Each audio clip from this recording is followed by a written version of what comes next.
Welcome to impulse. So നമ്മൾ നോക്കാൻ പോകുന്ന സെക്സ് ഹോർമോൺ ഡിസോർഡേഴ്സ് ആണ്. നമ്മുടെ ബോഡിയിൽ ഒരുപാട് സെക്സ് ഹോർമോൺസ് ഉണ്ട് അല്ലെ.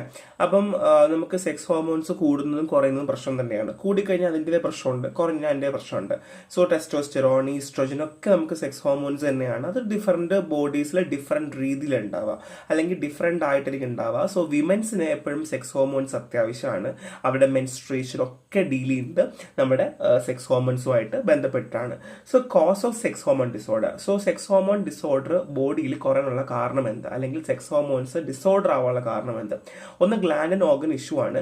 സോ ഏതെങ്കിലും ഓർഗൻ, അതായത് നമ്മുടെ ഇപ്പോൾ മെയിൽ ആണെങ്കിൽ ടെസ്റ്റിക്കിൾ, ഫീമെയിൽ എങ്കിൽ ഓവറി, അപ്പോൾ അഡ്രിനൽ, പിറ്റ്യൂട്ടറി ഗ്ലാൻഡ് പോലുള്ള ഹോർമോൺ പ്രൊഡ്യൂസ് ചെയ്യുന്ന ഏതെങ്കിലും ഒരു ഗ്ലാൻഡിന് ഇഷ്യൂ ഉണ്ട് അല്ലെങ്കിൽ ഡാമേജ് ഉണ്ടെങ്കിൽ ഉറപ്പായിട്ടും ഹോർമോൺസിന്റെ അളവ് കുറയും. അങ്ങനെ ലൈഫ് സ്റ്റൈൽ ഫാക്ടേഴ്സ് ആണ്. മിക്കവാറും കാണാം ഭയങ്കര ഫാസ്റ്റ് ഫുഡ് കഴിക്കുന്ന, ആൽക്കഹോൾ കഴിക്കുന്ന, ഒബീസിറ്റി ആൾക്കാർക്ക് കുഞ്ഞുങ്ങൾ ഉണ്ടാവാറില്ല. അതിന് കാരണം എന്താണ്? അവരുടെ ലൈഫ് സ്റ്റൈൽ കാരണം തന്നെയാണ് അവർക്ക് ഹോർമോൺസ് ഡിഫക്റ്റുകൾ വന്നേക്കാം. പിന്നെ മെഡിക്കൽ ഇന്റർവെൻഷൻസ് ആണ്. സോ ബേസിക്കലി ഗ്ലാൻഡുകൾ റിമൂവ് ചെയ്യുന്നതോ അല്ലെങ്കിൽ ഡ്രഗ്സുകൾ, സ്റ്റിറോയിഡ്സ് കഴിക്കുക, സപ്ലിമെന്റ്സ് ഒക്കെ കഴിക്കുന്ന സമയത്ത്, ഹോർമോൺ സപ്ലിമെന്റ്സ് ഒക്കെ കഴിക്കുന്ന സമയത്ത് സെക്സ് ഹോർമോൺസ് ഡിസോർഡർ വന്നേക്കാം. ചിലതൊക്കെ റിവേഴ്സിബിൾ ആണ്, ചിലത് റിവേഴ്സിബിൾ ആണ്. And other condition, thyroid problem ഉള്ള ആൾക്കാർക്ക്, ട്യൂമേഴ്സ് ഉള്ള ആൾക്കാർക്ക്, ഹെറിഡിറ്ററി കണ്ട് ഇവിടെയും തൈറോയിഡിനെ പറ്റി പറയുന്നുണ്ട്. സോ ഇങ്ങനെയുള്ള ആൾക്കാരിലും സെക്സ് ഹോർമോൺ ഡിസോർഡർ ഉണ്ടാവാം. So first one is polycystic ovarian syndrome ആണ്. ഇത് കൂടുതലും ഗേൾസിലാണ് നമ്മൾ കാണുക. ഒരു 14 മുതൽ ഒരു 35 വയസ്സുള്ള സ്ത്രീകളിലൊക്കെ എപ്പോൾ വേണമെങ്കിലും ഈ PCOS അല്ലെങ്കിൽ പോളിസിസ്റ്റിക് ഓവറിൻ സിൻഡ്രോം ഒക്കെ കാണാറുണ്ട്. സോ പണ്ടൊക്കെ കുഞ്ഞുകുട്ടികൾ കാണാറില്ല, ഇപ്പൊ ഒരുപാട് കാണാറുണ്ട്. സോ ഈ ഓവറിയൻ സിൻഡ്രോം അല്ലെങ്കിൽ പോളിസിസ്റ്റിക് ഓവറിൻ സിൻഡ്രോം വെച്ചാൽ ഹോർമോൺ ഇംബാലൻസ് ആണ് കേട്ടോ. സോ മെൻസ്ട്രേഷനിൽ ഉണ്ടാവുന്ന ഡിഫിക്കൽട്ടീസ് കാരണം അവർ കുഞ്ഞുങ്ങൾ ഉണ്ടാവില്ല, അല്ലെങ്കിൽ ഫെർട്ടിലിറ്റി പ്രോബ്ലം ഉണ്ടാവില്ല. അത് കാരണം ഒരുപാട് ഫിസിക്കൽ ചേഞ്ചസ് ഉണ്ടാവും. ഒന്നും കൂടെ പറയാം, ഹോർമോൺ ഇംബാലൻസ് ആണ്, മെൻസ്ട്രൽ സൈക്കിൾ ഡിഫിക്കൽട്ടി വരുന്നു ആൻഡ് ഫെർട്ടിലിറ്റി പ്രോബ്ലം വരുന്നു. സോ സിംറ്റംസ് മൂഡ് ചേഞ്ച് വരും, ഹെയർ ഗ്രോത്ത് കാണുക, ഉറങ്ങാൻ പറ്റാണ്ടാവുക, ഹെയർ തിന്നാവുക, ഇൻഫെർട്ടിലിറ്റി വരിക, ആക്നെ വരിക, ദേഹം ഫുള്ള് ഭയങ്കര ആക്നെ ആയിരിക്കും കേട്ടോ. ഫെറ്റീഗ്, വെയിറ്റ് ഗെയിൻ ഒക്കെയാണ്. സോ കോസ് എന്ന് വെച്ചാൽ കൂടുതലും ആൻഡ്രോജൻ പ്രൊഡക്ഷൻ, ബോഡിയിലെ ആൻഡ്രോജൻ പ്രൊഡക്ഷൻ ഉണ്ടാവുക, ഹെറിറ്ററി, ഇൻസുലിൻ റെസിസ്റ്റൻസ് ഉണ്ടാവുക, ലോ ഗ്രേഡ് ഇൻഫ്ലമേഷൻ ഒക്കെ ഉണ്ടാവുകയാണെങ്കിൽ PCOS ഉണ്ടാവും. അപ്പൊ എന്തൊക്കെ പറഞ്ഞു? സിംറ്റംസ് മൂഡ് ചേഞ്ച്, സ്ലീപ്പ് കുറയുക, ഇൻഫെർട്ടിലിറ്റി ഒക്കെ പറഞ്ഞു. കോസ് ഞാൻ പറഞ്ഞു ആൻഡ്രോജൻ ആയിട്ടാണ്. പക്ഷെ നമുക്ക് എക്സാക്ട് അറിയില്ല കേട്ടോ, ഈ പോളിസിസ്റ്റിക് ഓവറിൻ സിൻഡ്രോം എങ്ങനെ ഉണ്ടാവുന്ന കറക്റ്റ് ആയിട്ട് അറിയില്ല. പക്ഷെ ആൻഡ്രോജൻ പ്രൊഡക്ഷൻ കാരണമാണ് എന്ന് നമുക്കറിയാം. സോ എങ്ങനെ ഡയഗ്നോസ് ചെയ്യാം? പെൽവിക് എക്സാമിനേഷൻ ചെയ്യാം കേട്ടോ. സോ ഡോക്ടർ റീപ്രൊഡക്റ്റീവ് ഓർഗനൊക്കെ എക്സാമിൻ ചെയ്യാറുണ്ട്. പിന്നെ ഹോർമോൺ ടെസ്റ്റ്, നമുക്ക് testosterone, thyroid stimulating hormone, androgen, adrenal gland ഒക്കെ നമുക്ക് നോക്കാൻ പറ്റും. ആൻഡ് അൾട്രാസൗണ്ട്, ഈ ഓവറിന്റെ തിക്നെസ് എങ്ങനെയാണ്, ഓവറിക്ക് ലൈനിങ്ങിന് പ്രശ്നമുണ്ടോ, ഇനി അവിടെ ഹോർമോൺസിന്റെ അവിടെ വരുന്ന തടസ്സങ്ങളാണോ എന്നൊക്കെ നമുക്ക് അറിയാനായിട്ട് പറ്റും കേട്ടോ. ഇതൊക്കെ നമുക്ക് ഡയഗ്നോസ്റ്റിക്സ് ആണ്. So next one is hirsutism ആണ്. സോ ഹൈർസൂട്ടിസം, ഹെർസ്യൂട്ടിസം എന്നൊക്കെ പറയാറുണ്ട്. സോ ഹെർസ്യൂട്ടിസം എന്ന് വെച്ചാൽ excessive male pattern hair growth ആണ്. മിക്കവാറും കാണാൻ ചില ആൾക്കാരിൽ മീശ ഉണ്ടാവും, താടി ഉണ്ടാവും ഒക്കെ. ഇതൊക്കെ ആൻഡ്രോജനും ലൈക്ക് ബേസിക്കലി ഉണ്ടാവുന്ന ആൻഡ്രോജൻ ലൈക്ക് ടെസ്റ്റോസ്റ്റിറോൺ കാരണമാണ് ഉണ്ടാവുന്നത്. സോ എങ്ങനെ ഉണ്ടാവുക? അവർക്ക് ഒരുപാട് ആങ്സൈറ്റി, ഡിപ്രഷൻ ഒക്കെ ഉണ്ടാവും. പിന്നെ അവർ പുറത്തേക്ക് ഇറങ്ങാൻ വേണ്ടി ശ്രമിക്കില്ല. കാര്യം എന്താ? അവർക്ക് എപ്പോഴും ഉണ്ടാവും. ചില ആൾക്കാരൊക്കെ ഉണ്ട് കേട്ടോ, താടി മീശയൊക്കെ ഷേവ് ചെയ്ത് നടക്കുന്ന ആൾക്കാരുണ്ടാവും. കാര്യം അവർക്ക് ഒരുപാട് എക്സസീവായിട്ട് ഹെയർ ഇങ്ങനെ ഗ്രോ ചെയ്യുന്നതാണ്. സോ നമ്മളിത് മെഷർ ചെയ്യുന്നത് ഫെറിമാൻ ഗാൽവേ സ്കോർ വെച്ചിട്ടാണ്. സോ ബേസിക്കലി ഒന്നും കൂടെ പറയാം, നമ്മൾ ഈ ഒരു ഗ്രോത്ത് നമ്മൾ നോക്കുന്നത് ഫെറിമാൻ ഗാൽവേ സ്കോർ വെച്ച് നമ്മൾ നോക്കും. എത്രത്തോളം ഹെയർ ഗ്രോത്ത് ഉണ്ടെന്ന് അറിഞ്ഞിട്ടാണ് നമ്മളിത് ഹൈർസൂട്ടിസം തന്നെയാണോ എന്ന് നമ്മൾ പക്ക പറയുന്നത്. സോ ബേസിക്കലി ഈ ഹൈപ്പർ ട്രൈക്കോസിസ് നിന്ന് മാറ്റമുണ്ട് കേട്ടോ.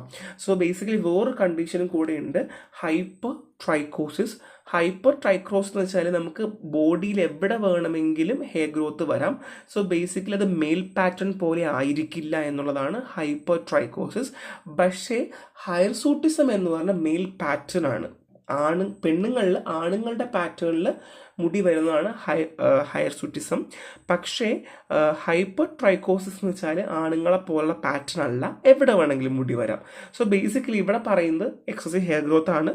സോ ഇവിടെ വരാനുള്ള കാരണം ആൻഡ്രോജൻ ലൈക്ക് ടെസ്റ്റോസ്റ്റെറോൺ കാരണം. ഇത്രയും മാത്രമേ ഉള്ളൂ പഠിക്കാൻ, അല്ലാണ്ട് വേറൊന്നുമില്ല. ബാക്കി കഴിഞ്ഞിട്ടുണ്ടെന്നുള്ളത്. സോ സിംറ്റംസ് ഒക്കെ ഓൾറെഡി പറഞ്ഞത് തന്നെയാണ്. സോ സെൻസിറ്റിവിറ്റി വരിക, ഹെയർ ഫോളിക്കിൾസ് വരിക, പിന്നെ ഇൻസുലിൻ ലെവൽ ഹൈ ആയിട്ട് വരുമ്പം മേ ബി ചില ആൾക്കാരിൽ കാണാറുണ്ട്.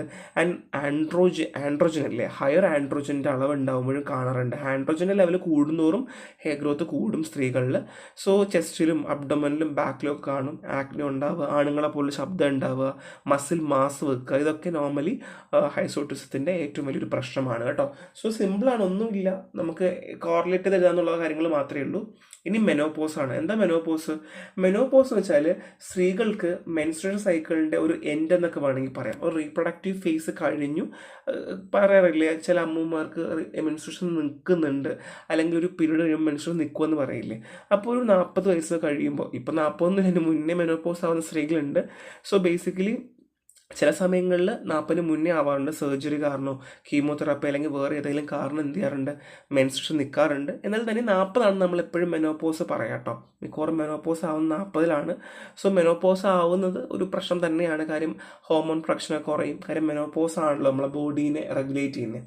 സോ സ്റ്റേജ് ഓഫ് മെനോപോസ് നമുക്കുണ്ട്. സോ ഇത് ഇമ്പോർട്ടൻ്റ് ആണ് കേട്ടോ. സോ പെരി മെനോപോസ് എന്ന് പറയാം. So basically being several year before menopause, മെനോപോസിന് വർഷങ്ങൾക്ക് മുമ്പാണ് വരിക.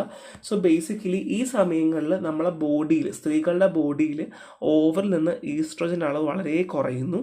ആൻഡ് മെനോപോസ് ആകുമ്പോഴത്തേക്കും ഈസ്ട്രോജൻ ഡിക്ലൈൻ ചെയ്യും. ഏകദേശം മെനോപോസ് ആവുന്നതിന് 1 മുതൽ 2 വർഷമൊക്കെ ആകുമ്പം ഹോർമോണൊക്കെ കുറഞ്ഞു വരികയാണ് ചെയ്യുക. ഓക്കെ, ഹോർമോൺ ലെവൽ കുറഞ്ഞു വരികയാണ് ചെയ്യുക. ആൻഡ് മെനോപോസ് ആകുമ്പോൾ ലാസ്റ്റ് ഇയർ ആണ്. സോ ഓവറീസ് എഗ്ഗുകളൊക്കെ ഉണ്ടാക്കുന്ന കുറയ്ക്കും, ഫർദർലി നള്ളായിട്ട് തന്നെ വരും. ആൻഡ് പോസ്റ്റ് മെനോപോസ് കഴിഞ്ഞതിന് ശേഷം എന്ത് ചെയ്യുന്നു, സിംറ്റംസ് ഒക്കെ പോകുന്നു. പിന്നെ എന്ത് ചെയ്യുന്നു, ഈസ്ട്രോജനൊക്കെ പിന്നെ ലോസ് ആയി തുടങ്ങും. ഏജ് ആവും തോറും ഈസ്ട്രോജൻ കുറഞ്ഞ് ഡിക്ലൈൻ ആയി വരും. ഗ്രാഫ് പോലെ തന്നെ. സോ ഹോർമോൺ ആദ്യം കുറഞ്ഞു വരുന്നു, ആൻഡ് നള്ളാകുന്നു, ആൻഡ് നെഗറ്റീവായി വരുന്നു. ഈ ഒരു ലെവലിലാണ് പോകുന്നത്. So peri menopause and post menopause. So ചിലതിൽ പ്രീ മെനോപോസ് എന്ന് കാണും കേട്ടോ, അതും കറക്റ്റാണ്. സോ പെരി തന്നെ ആവണമെന്നില്ല, പ്രീ മെനോപോസ് എന്നും പറയാം, മെനോപോസ് ആൻഡ് പോസ്റ്റ് മെനോപോസ് എന്നും പറയാം കേട്ടോ. സോ മെനോപോസിന്റെ സിംറ്റം ഡയഗ്നോസ്റ്റിക് ആണ്. So hot flash and night sweat ഉണ്ടാവും, ഇറഗുലർ പീരീഡ്സ് ഉണ്ടാകും, പിന്നെ വേജിനൽ ഡ്രൈനെസ് ഉണ്ടാവും, മൂഡ് ചേഞ്ചസ് വരാം, സ്ലീപ്പിംഗ് പ്രോബ്ലം വരാം, വെയിറ്റ് ഗെയിൻ വരാം. സോ ടെസ്റ്റ് നമുക്ക് FSH, നമ്മുടെ എത്രത്തോളം ഹോർമോൺസ് ഉണ്ടോ നമുക്ക് നോക്കാം. ആൻഡ് തൈറോയ്ഡ് ഹോർമോൺ ടെസ്റ്റ് ചെയ്യാം. ആൻഡ് AMH, അതായത് ആൻറ്റി മ്യൂലേറിയൻ ഹോർമോൺ ടെസ്റ്റ് ഒക്കെ നമുക്ക് ചെയ്ത് നമുക്ക് ഡയഗ്നോസ് ചെയ്ത് നമുക്ക് മെനോപോസ് ആയോ ഇല്ലയോ നമുക്ക് അറിയാനായിട്ട് പറ്റും. സോ നെക്സ്റ്റ് ഇസ് എറക്ടൽ ഡിസ്ഫങ്ഷൻ ആണ്. അതായത് പുരുഷന്മാരാണ് ഉണ്ടാവുക, അവർക്ക് എറക്ഷൻ ഉണ്ടാവില്ല. അപ്പം അവർക്കൊരു സെക്ഷൽ ആക്ടിവിറ്റിയിലേക്ക് പോകണം അല്ലെങ്കിൽ സെക്സ് ചെയ്യണം എന്ന് തോന്നുവാണെങ്കിൽ അവരുടെ പെനിസ് എറക്റ്റ് ആവില്ല എന്നുള്ളതാണ്. നമുക്ക് ഇതാണ് എറക്ടൽ ഡിസ്ഫങ്ഷൻ പറയുക. സോ ബേസിക്കലി ED കോസ് ആവുന്ന ബ്ലഡ് ഫ്ലോ കുറയുന്നതാണ്. സോ ഇപ്പോൾ നമുക്ക് നമ്മുടെ അനാട്ടമി ഓഫ് മെയിൽ എടുക്കുകയാണെന്നുണ്ടെങ്കിൽ ഈ പെനിസിൻ്റെ സൈഡിൽ ഭയങ്കര വാസ്കുലർ ആണ്. അവിടെയൊക്കെ മസിൽസിലേക്ക്, ഇത് മസിലാണല്ലോ, മസിലിലേക്കൊക്കെ ഒരുപാട് ബ്ലഡ് ഫ്ലോ ആവുകയും ആ ബ്ലഡ് ഫ്ലോ കാരണമാണ് എന്ത് ചെയ്യുന്നത്, എറക്റ്റ് ആവുന്നത്. അപ്പം ഈ എറക്ടൽ ഡിസ്ഫങ്ഷൻ എന്ന് വെച്ചാൽ അവിടേക്ക് ബ്ലഡ് ഫ്ലോ ഉണ്ടാവില്ല, കുറയുവാണ് ചെയ്യുക.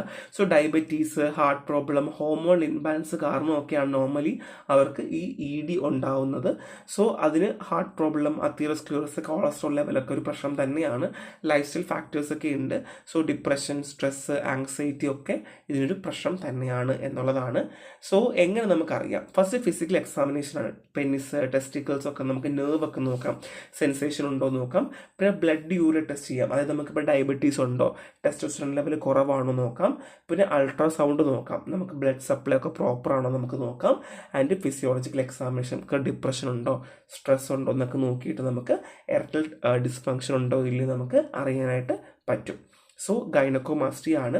സോ ബേസിക്കലി ഇത് മെയിലിനെ ബാധിക്കുന്ന ഒരു നോൺ ക്യാൻസറസ് എൻലാർജ്മെൻ്റ് ആണ്. ആണുങ്ങൾക്ക് സ്ത്രീകളെ പോലെ ബ്രസ്റ്റ് വളരുക, അത് തന്നെയാണ്. സോ ബേസിക്കലി ഈസ്ട്രോജൻ്റെയും ആൻഡ്രോജൻ്റെയും ഒരു ഇംബാലൻസ് ആണ് കേട്ടോ. കുഞ്ഞാവുമ്പോഴേ മിക്കവാറും എല്ലാ ആണുങ്ങൾക്കും നെഞ്ചുവേദന തുടങ്ങും.